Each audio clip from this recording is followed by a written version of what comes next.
राधे राधे। फिर से आप सभी को आज हम सुनेंगे कार्तिक मास महात्म्य कथा का अध्याय नंबर 13।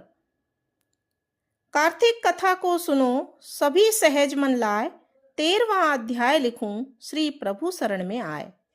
दोनों ओर से गदाओं, बाणों और सूलों आदि का भीषण प्रहार हुआ। दैत्यों के तीक्ष्ण प्रहारों से व्याकुल देवता इधर उधर भागने लगे। तब देवताओं को इस प्रकार भयभीत होता हुआ देखकर गरुड़ पर चढ़े भगवान विष्णु युद्ध में आगे बढ़े और उन्होंने अपना सारंग नामक धनुष उठाकर बड़े जोर का टंकार किया। त्रिलोकी साबित हो गई। पल मात्र में भगवान ने हजारों दैत्यों के सिरों को काट गिराया। फिर तो विष्णु और जालंधर का महासंग्राम हुआ। बाणों से आकाश भर गया। लोग आश्चर्य करने लगे। भगवान विष्णु ने बाणों के वेग से उस दैत्य की ध्वजा, छत्र और धनुष बाण काट डाले। इससे व्यथित हो उसने अपनी गदा को उठाकर गरुड़ के मस्तक पर दे मारा। साथ ही क्रोध से उस दैत्य ने विष्णु जी की छाती में भी एक तीक्ष्ण बाण मारा। इसके उत्तर में विष्णु जी ने उसकी गदा काट दी और अपने सारंग धनुष पर बाण चढ़ाकर उसको बींधना आरंभ कर दिया।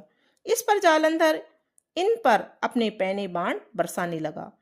उसने विष्णु जी को कई पैने बाण मारकर वैष्णव धनुष को काट दिया।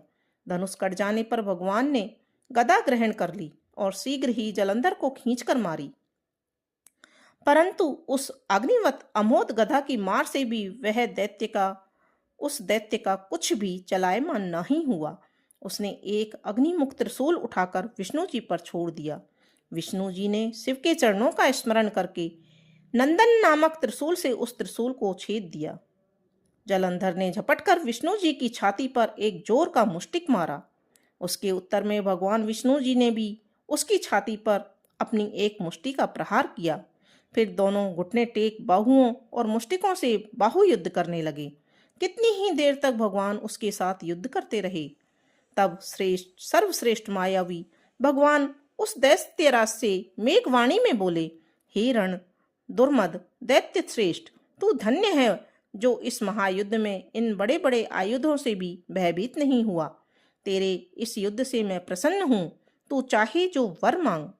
मायावी विष्णु की ऐसी वाणी सुनकर जालंधर ने कहा, हे भावुक, यदि आप मुझ पर प्रसन्न हैं तो यह वर दीजिए कि आप मेरी बहन तथा अपने सारे कुटुंबियों सहित मेरे घर पर निवास करें। नारद जी बोले, उसके ऐसे वचन सुनकर विष्णु जी को खेद तो हुआ, किंतु उसी क्षण देवेश ने तथास्तु कह दिया। अब विष्णु जी सब देवताओं के साथ जालंधरपुर में आकर निवास करने लगे। जालंधर अपनी बहन लक्ष्मी और देवताओं सहित विष्णु को वहां पाकर बड़ा प्रसन्न हुआ। फिर तो देवताओं के पास जो भी रत्नादि थे सब लेकर जालंधर पृथ्वी पर आया। निशुंभ को पाताल में स्थापित कर दिया। देव, दानव, यक्ष, गंधर्व, सिद्ध, सर्प, राक्षस, मनुष्य आदि सबको अपना वंशवर्ती बना त्रिभुवन पर शासन करने लगा।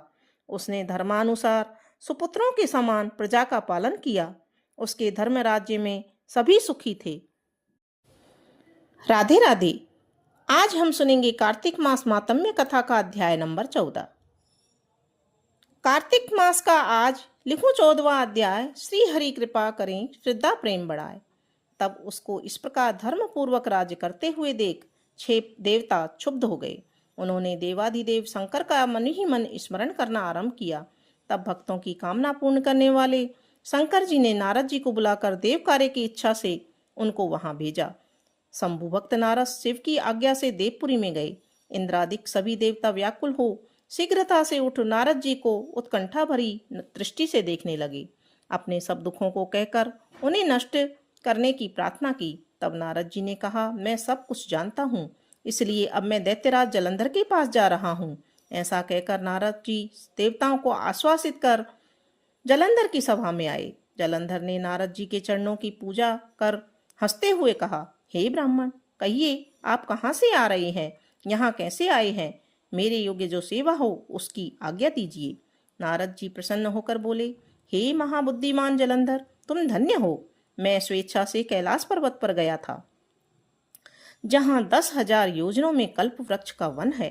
मैंने वहां सैकड़ों कामधेनुओं को विचरते हुए देखा है तथा यह भी देखा है कि वह चिंतामणि से प्रकाशित परम दिव्य, अद्भुत और सब कुछ सुवर्णमय है। मैंने वहां पार्वती के साथ स्थित शंकर जी को भी देखा, जो सर्वांग सुंदर, गौरवर्ण, त्रिनेत्र और मस्तक पर चंद्रमा धारण किए हुए हैं। उन्हें देखकर मुझे बड़ा आश्चर्य हुआ कि इनके समान समृद्धिशाली त्रिलोकी में और कोई है भी या नहीं। हे दैत्येंद्र, उसी समय मुझे तुम्हारी समृद्धि का स्मरण हो आया और उसे देखने की इच्छा से ही मैं तुम्हारे पास चला आया हूँ।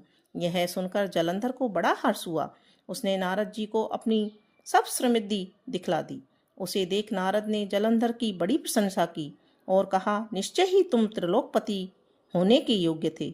ब्रह्मा जी का हंसयुक्त विमान तुम ले आए हो और द्युलोक का, पाताल का और पृथ्वी पर जितने भी रत्न आदि हैं सब तुम्हारे ही तो हैं। ऐरावत, उच्चश्रवा घोड़ा, कल्प वृक्ष और कुबेर की निधि भी तुम्हारे पास है। मणियों और रत्नों के ढेर भी तुम्हारे पास लगे हुए हैं। इससे मैं बड़ा प्रसन्न हूँ, परंतु तुम्हारे पास कोई स्त्री धन नहीं है। उसके बिना तुम्हारा यह सब कुछ फीका है। तुम किसी स्त्री रत्न को ग्रहण करो। नारद जी के ऐसे वचन सुनकर दैत्यराज काम वासना से व्याकुल हो गया। उसने नारद जी को प्रणाम कर पूछा, ऐसी स्त्री कहाँ मिलेगी जो सब रत्नों में श्रेष्ठ हो? नारद जी ने कहा, ऐसा रत्न तो कैलाश पर ही है, योगी शंकर जी के पास है। उनकी सर्वांग सुंदरी पत्नी देवी पार्वती बहुत ही मनोहर है। उनके समान सुंदरी मैं किसी को नहीं देखता।